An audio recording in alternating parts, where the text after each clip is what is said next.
મનમાં કોઈ જોરદાર આઈડિયા છે પણ એને હકીકતમાં કેવી રીતે બદલવો એ નથી સમજાતું.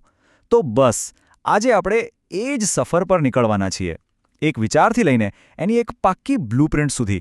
આપણા બધા સાથે આવું થાય છે ને, ખરું ને? મગજમાં એકદમ શાનદાર વિચાર આવે અને પછી બધું શાંત.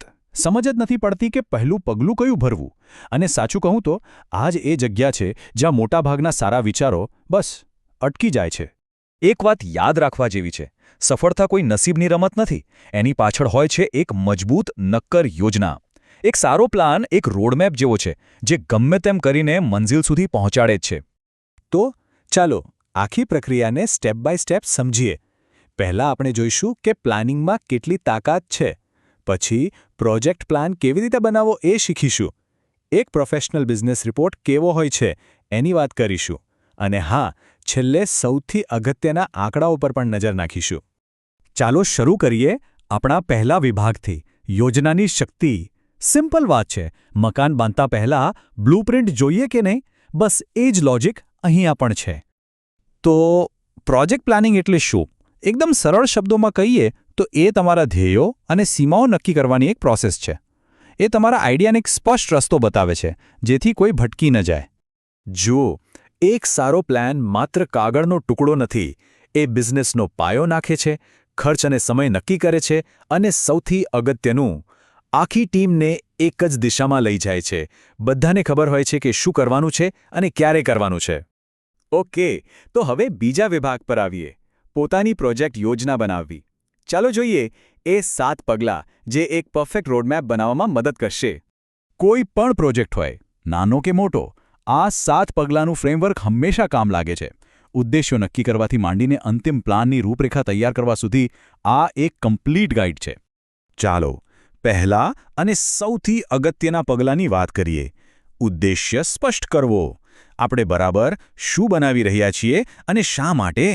જો આ પાયાની વાત સ્પષ્ટ ન હોય તો પ્રોજેક્ટ ગમે ત્યારે પાટા પરથી નીચે ઉતરી શકે છે. હવે વાત કરીએ કોણની, મતલબ આ પ્રોજેક્ટમાં કોણ કોણ સામેલ છે, કોની શું જવાબદારી છે. જ્યારે દરેકને પોતાની ભૂમિકા વિશે સ્પષ્ટતા હોય ને, ત્યારે કામ એકદમ સરળ અને ઝડપી બને છે. ટીમવર્ક આનાથી જ મજબૂત થાય છે. હવે ત્રીજો વિભાગ, બિઝનેસ રિપોર્ટની રચના.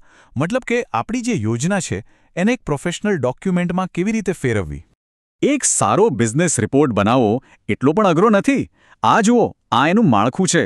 સામાન્ય માહિતીથી શરૂ કરીને પ્રોજેક્ટનું વર્ણન, બજારમાં કેટલી તક છે અને નાણાકીય પાસા સુધી દરેક ભાગ એક વાર્તા કહે છે. આગળ વધીએ ચોથા વિભાગ તરફ, આપણો કેસ મજબૂત બનાવવો.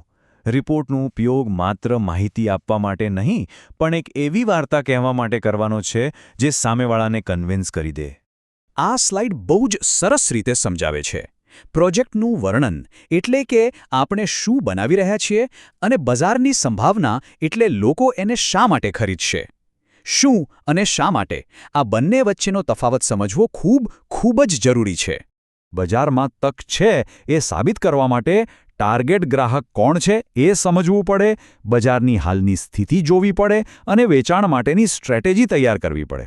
આ બધું બતાવે છે કે આ વિચાર હવામાં નથી, એની પાછળ નક્કર રિસર્ચ છે. અને હવે આવીએ સૌથી મહત્વના અને આખરી વિભાગ પર, ધ બોટમ લાઇન, એટલે કે આખરી ગણતરી. અહીં આપણે પૈસાની વાત કરીશું. તો આ બ્રેક ઇવન એનાલિસિસ શું છે? સાંભળવામાં ભારે લાગે પણ છે બહુ સિમ્પલ. આ એ જાદુઈ આંકડો છે જે બતાવે છે કે કેટલું વેચાણ કરવું પડશે જેથી ન નફો ન નુકસાનની સ્થિતિ આવે. અહીંથી જ પ્રોજેક્ટ પૈસા કમાવાનું શરૂ કરે છે. અને એક વાત ગાંઠ બાંધી લેજો, કોઈ પણ રોકાણકાર માટે આખા પ્લાનની આ સૌથી મહત્વની ગણતરી હોય છે. એમને એ જાણવામાં રસ હોય છે કે એમના પૈસા ક્યારે સુરક્ષિત થશે અને નફો ક્યારથી શરૂ થશે. તો આ બધી મહેનતનો ફાયદો શું?